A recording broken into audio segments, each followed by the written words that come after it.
Europe Matin. 7h42 sur Europe 1. Très bon réveil à tous. Il y a plus de philosophie dans une bouteille de vin que dans tous les livres, a dit un jour Louis Pasteur. Oui, mais encore faut-il savoir le boire, son vin, répond Stéphane Place, notre correspondant dans le Sud-Ouest, qui chaque matin, vous le savez, fouine dans les rayons de la librairie Mola à Bordeaux pour vous donner une idée de lecture. C'est donc tout naturellement qu'aujourd'hui, son choix s'est porté sur un ouvrage consacré à l'art de la dégustation du vin, des conseils simples prodigués par l'auteur Ophélie Neyman, pour qui le vin, c'est pas sorcier, c'est d'ailleurs le titre de son livre.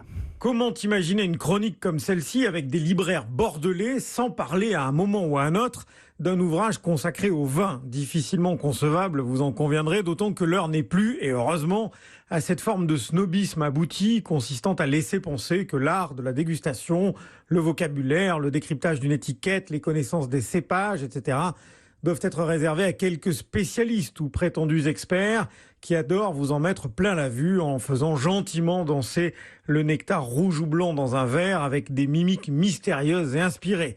À milieu de ce cirque, David Pigeret, libraire chez Mola, a choisi pour nous un livre dont le titre résume très bien la démarche de l'auteur. Le vin, c'est pas sorcier. Déjà, il est drôle, il est très érudit, très facile à lire, et c'est presque une encyclopédie en fait. Pour tout savoir sur le vin, quel vin choisir, les différents types de vins qui peuvent exister, comment ouvrir une bouteille de vin avec un tire-bouchon ou sans tire-bouchon, comment sauver une bouteille si le bouchon est cassé par exemple, quel verre choisir, on y apprend aussi l'art de la dégustation, comment cracher avec élégance, voilà des petites choses assez drôles qui me permettent de démystifier un peu le rapport un peu snob qu'on peut avoir quelquefois avec le vin. Les accords mets-vins, oui, important parce qu'on va évidemment boire sans manger, c'est compliqué. Les illustrations sont très réussies. Toutes les questions qu'on peut se poser sur le vin, on trouve des réponses dans ce livre-là. L'auteur, Ophélie Neyman, dont on vous recommande également le blog lancé en 2009, Miss Glouglou, aime le vin et en parle bien dans toute sa dimension culturelle.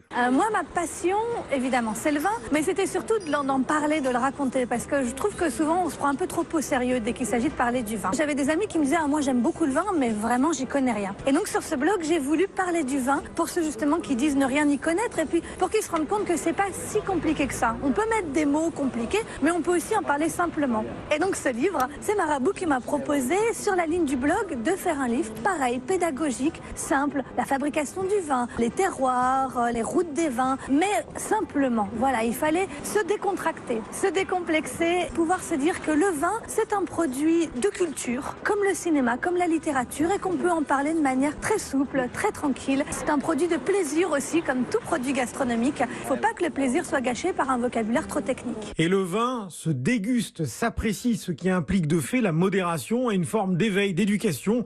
D'où ce conseil de lecture, le vin, c'est pas sorcier, c'est clair, simple, accessible et c'est paru aux éditions Marabout. Europe 1.